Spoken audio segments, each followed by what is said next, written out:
ये वीडियो फ्लोरोक्विनोलिन्स के structure activity relationship के बारे में है।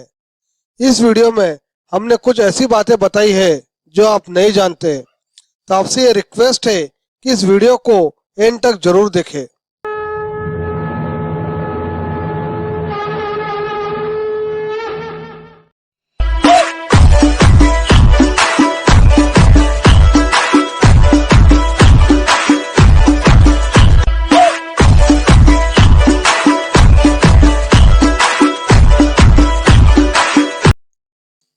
अरे यार, ये स्टार का स्ट्रक्चर तो बड़ा लंबा है और इसमें कई सारे पड़ाव भी है। वो लाल कलर में दूर हमें हमारी मंजिल दिख रही है। क्या है हमारी मंजिल? हमारा गोल क्या है कि ये सारे पड़ाव हमें याद हो जाने चाहिए, यानी एग्जाम में हम उसको अच्छे से लिख सके। तो कैसे याद होंगे, चलो देखें। अगर हम फ्लोरोक्विनोलिन का जनरल स्ट्रक्चर देखें तो कुछ इस तरह से दिखता है।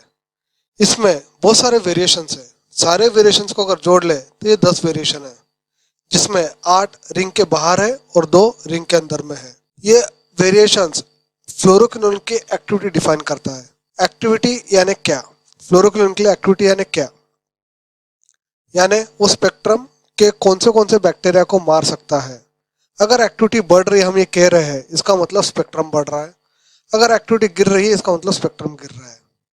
इतने सारे वेरिएशंस है कि एक्टिविटी कहाँ पर मिलेगी, कहाँ नहीं मिलेगी, कौन से जगह पे सब्स्टिट्यूशन करना चाहिए, कौन सी जगह पे नहीं करना चाहिए, कौन से एक्टिविटी सब्स्टिट्यूशन डालने की वजह से एक्टिविटी में बढ़ोतरी होगी, कौन से इसमें कम होगी। इतना सब हमें याद रखना पड़ेगा। बाप रे, मुश्किल है, आसान करे।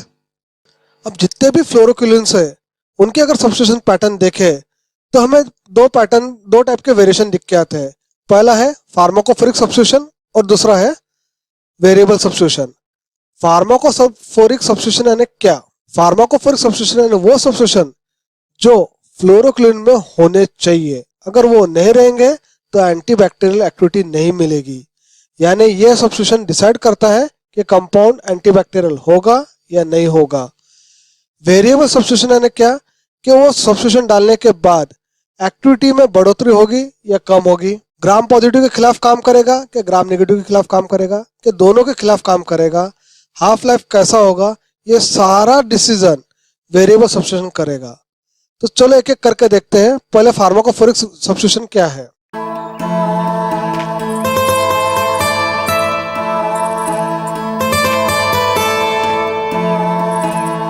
ये हमारा जनरल स्ट्रक्चर है। इसमें से कौन से हिस्से फार्माकोफोरिक है वो देखते हैं। सबसे पहले पायरिडिन रिंग एक्टिविटी के लिए जरूरी है। सेकंड और थर्ड पोजीशन पे डबल बॉन्ड होना जरूरी है। इस रिंग के साथ और एक रिंग जुड़ना जरूरी है जो एरोमेटिक हो। ये जो दूसरी एरोमेटिक रिंग लगी है वो हेट्रोसाइक्लिक भी हो सकती है जैसे पायरिडिन, या हाइड्रोकार्बन भी हो सकती है जैसे बेंजीन, लेकिन एरोमेटिक होना जरूरी है। इसके बाद ये हो गए रिंग के बारे में। अब देखते हैं कि कौन से फंक्शनल ग्रुप इसके ऊपर लगेंगे जो फार्माकोफोरिक कहलाए जाएंगे। सबसे पहले थर्ड पोजीशन पे कार्बोक्सिलिक ग्रुप होना जरूरी है। उसी तरह से फोर्थ पोजीशन पे ऑक्सो ग्रुप होना जरूरी है। ये जरूरी क्यों है? क्योंकि ये थर्ड पोजीशन और फोर्थ पोजीशन डिफाइन करती है डीएनए गायरेज को इनहिबिट करने की प्रॉपर्टी। इसके अलावा 6th पोजीशन पे भी फ्लोरीन होना चाहिए। ये भी डीएनए गायरेज को इनहिबिट करने की क्षमता रखता है। यहाँ हमारे सारे फार्माकोफोरिक सब्स्टिट्यूशंस खत्म होते हैं। तो एक बार फट से रिवाइज कर लेते हैं फार्माकोफोरिक सब्स्टिट्यूशंस क्या क्या थे। पायरिडिन रिंग होना जरूरी है। दूसरे और तीसरे पोजीशन पे डबल बॉन्ड होना जरूरी है। उसके साथ पायरिडिन रिंग के साथ और एक रिंग होना जरूरी है जो एरोमेटिक हो, चाहे वो हाइड्रोसाइक्लिक हो या हाइड्रोकार्बन हो। थर्ड पोजीशन पे कार्बोक्सिलिक ग्रुप होना जरूरी है। फोर्थ पे ऑक्सो होना जरूरी है और आखिरी में 6th पोजीशन पे फ्लोरो होना जरूरी है। थर्ड पोजीशन, फोर्थ पोजीशन और 6th पोजीशन ये डीएनए गायरेज इनहिबिटिंग प्रॉपर्टी रखता है। अभी तक आपने मेरा चैनल सब्सक्राइब नहीं किया होगा तो सब्सक्राइब कर लीजिए, यानी ऐसे मजेदार वीडियो देखने के लिए आप पहले होंगे।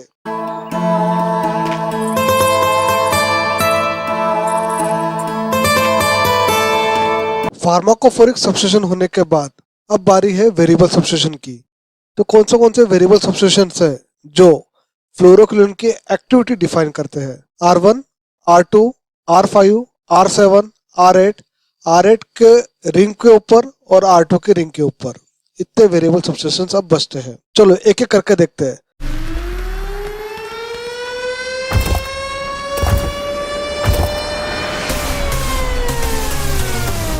सबसे पहले देखते हैं R1। अगर R1 पे हमने हाइड्रोजन रखा तो एक्टिविटी नहीं मिलेगी। ये बताता है कि सेकेंडरी अमीन काम का नहीं, हमें कम से कम टर्शरी अमीन होना चाहिए। तो हम छोटा सा फंक्शनल ग्रुप डालते हैं इथाइल।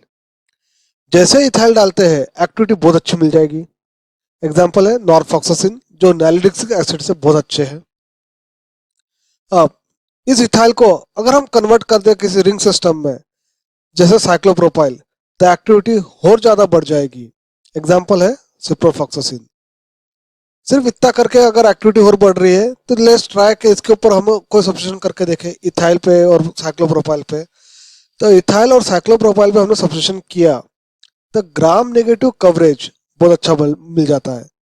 जैसे एग्जांपल है फ्लोरोक्सिन, जिसमें हमने इथाइल के ऊपर फ्लोरीन लगाया, और दूसरा है सिटाफ्लॉक्सिन, जिसमें साइक्लोप्रोपाइल पे फ्लोरीन लगाया, जो लाल कलर में लिखा है। अब अगर इसके ऊपर हम कोई एरोमेटिक रिंग लगाते हैं जैसे बेंजीन या सब्स्टिट्यूटेड बेंजीन, डायफ्लोरोबेंजीन, तो हमें कंपाउंड मिलता है टीमाफ्लॉक्सिन, जो ग्राम पॉजिटिव बैक्टीरिया के खिलाफ बहुत बढ़िया काम कर रहा है। तो अब समरी देखें तो R1 पे अगर हाइड्रोजन रहा तो एक्टिविटी नहीं मिलेगी। क्यों? क्योंकि हमें टर्शरी नाइट्रोजन चाहिए।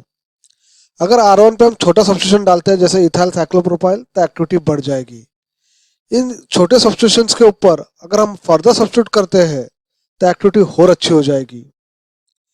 इसके अलावा R1 पे हमने एरोमेटिक रिंग रखा तो ग्राम पॉजिटिव कवरेज बहुत अच्छा हो जाएगा, जो फ्लोरोक्लिन्स में नहीं होता है।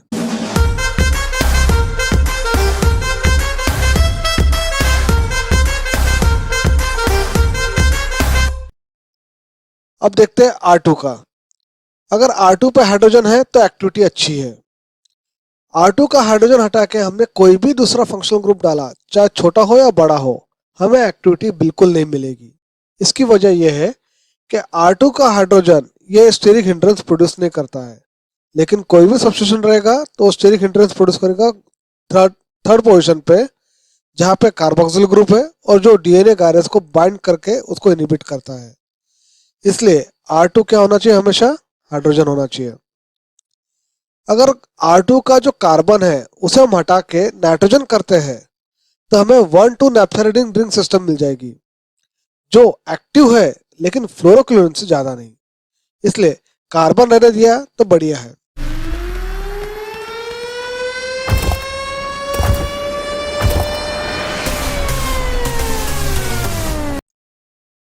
अब देखते हैं R5 का।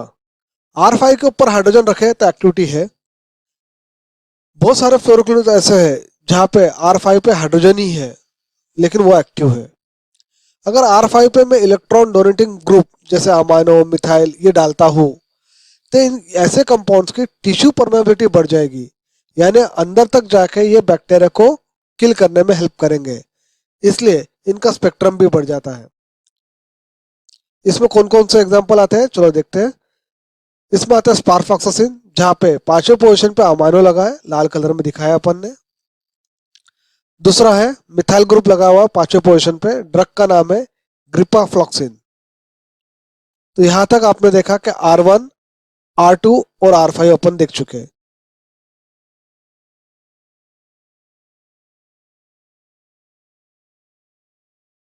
अब देखते हैं R7। R7 पोजीशन ऐसी है जो सब्स्टिट्यूटेड होनी ही चाहिए। अगर अनसब्स्टिट्यूटेड रही तो एक्टिविटी नहीं मिलेगी।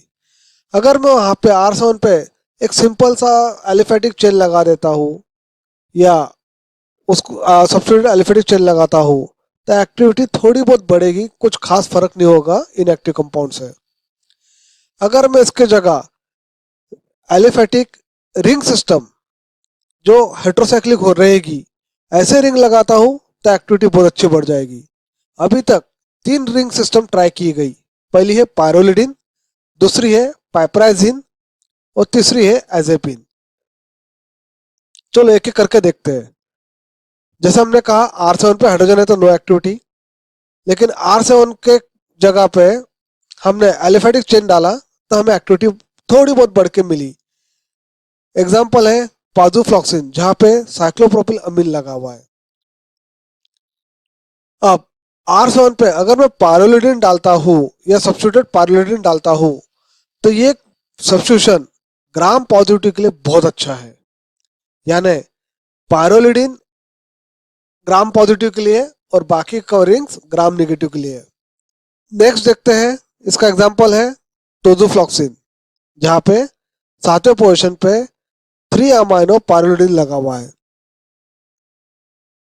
अगर R7 पे मैं पाइपराजिन डालता हूं तो एक्टिविटी बहुत अच्छी हो जाएगी। जैसे सिप्रोफ्लॉक्सासिन, ये एक्टिविटी सिर्फ ग्राम नेगेटिव के लिए रहेगी, ग्राम पॉजिटिव कवर नहीं करेगा। तो अपन ये डिफरेंशिएट कर सकते हैं यहाँ पे कि 7वें पोजीशन पे पायरोलिडिन है, 5 मेंबर रिंग है तो ग्राम पॉजिटिव, 6 मेंबर रिंग है तो ग्राम नेगेटिव। इस पाइपराजिन रिंग को अगर मैं फर्दर सब्स्टिट्यूट करता हूँ छोटे फंक्शनल ग्रुप से जैसे मिथाइल, और वो भी खास करके चौथे पोजीशन पे, तो ड्रग का ड्यूरेशन ऑफ एक्शन बढ़ जाएगा। इसका मतलब ड्रग ज्यादा समय तक बॉडी में रहेगा। इसकी वजह यह है कि इसमें लॉग पी में वैल्यू में काफी अच्छा सुधार होता है। लेकिन ये मिथाइल अगर मैं पाइपराजिन के दूसरे या तीसरे पोजीशन पे सब्स्टिट्यूट करता हूँ तो कुछ ज्यादा फर्क नहीं गिरने वाला। अगर R7 को मैं पाइपराजिन हटा के एजेपिन करता हूँ तो एक्टिविटी रिटेन है लेकिन पाइपराजिन से ज्यादा नहीं है। एग्जाम्पल बेसिफ्लॉक्स।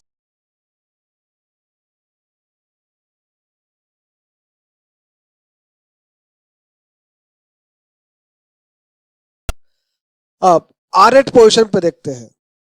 R8 पोजीशन पे अगर हाइड्रोजन रखते हैं तो एक्टिव है। बहुत सारे कंपाउंड हाइड्रोजन कंटेनिंग है लेकिन एक्टिव है। अगर R8 पे मैं फ्लोरीन लगाता हूं तो इन विट्रो पोटेंसी बहुत अच्छी हो जाएगी लेकिन इन विवो डाउटफुल है। एग्जांपल है लोमीफ्लॉक्सिन जहां पे R8 पे फ्लोरीन लगा हुआ है, और फ्लेरोक्सिन जिसमें भी R8 पे फ्लोरीन लगा है।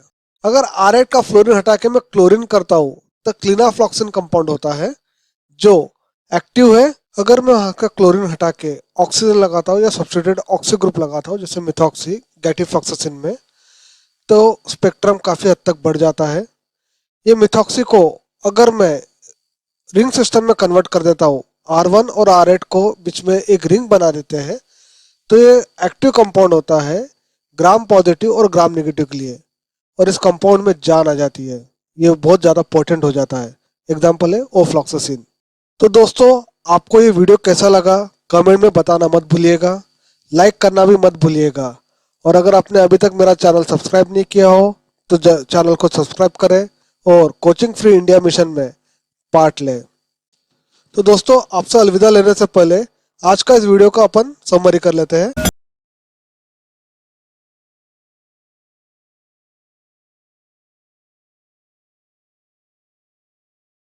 फ्लोरोक्विनोलिन्स के दो पार्ट थे, एक फार्माकोफोरिक और दूसरा वेरिएबल।